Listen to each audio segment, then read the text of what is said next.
Isinugod sa ospital ang 5 batang magkakapatid ng pamilyang Roseliosa ng Barangay Astorga, Santa Cruz, Davao del Sur matapos sumakit ang tiyan, magsuka at dumumi Lunes ng gabi. Pagtanaw na ko, lupay-pay kaayo niya, sangkin na ang eyeballs, then matag-startan na mo og dextrose dayon.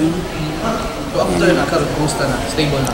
Stable na siya. Bihon daw ang huling kinain ng magkakapatid na Chris Marie, Bea, Beato III, Vina Jane at Jason, edad 13, 10, 7, 6 at 2. Uwi raw ni Chris Marie ang bihon na nabili niya sa kantin ng pinapasukang paaralan. Tanan gid sila.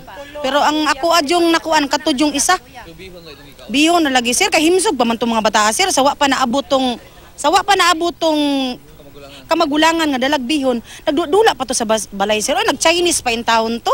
Pagka ang alas 6, nasugod nagsuka. Nilargo na pagka alas 7 wala.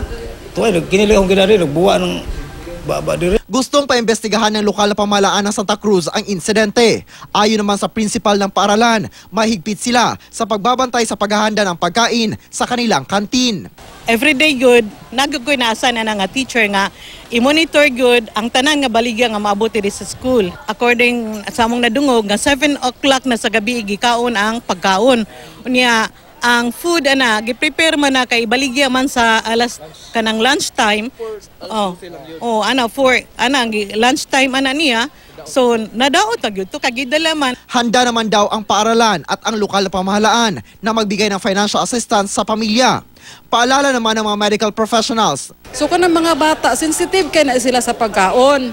Kanang bantayan gyud nato sila nga ang ginikanan mag-supervise sa ginakaon sa mga bata para nga mabantayan ang mga problema nga ingon ani. Kay delikado biya ang mga food poisoning ang mga bata nga gagmay dali ra gina sila mapiktuhan, maluya dayon, ma-dehydrate. Argil Relator, Nagbabalita, Pilipinas.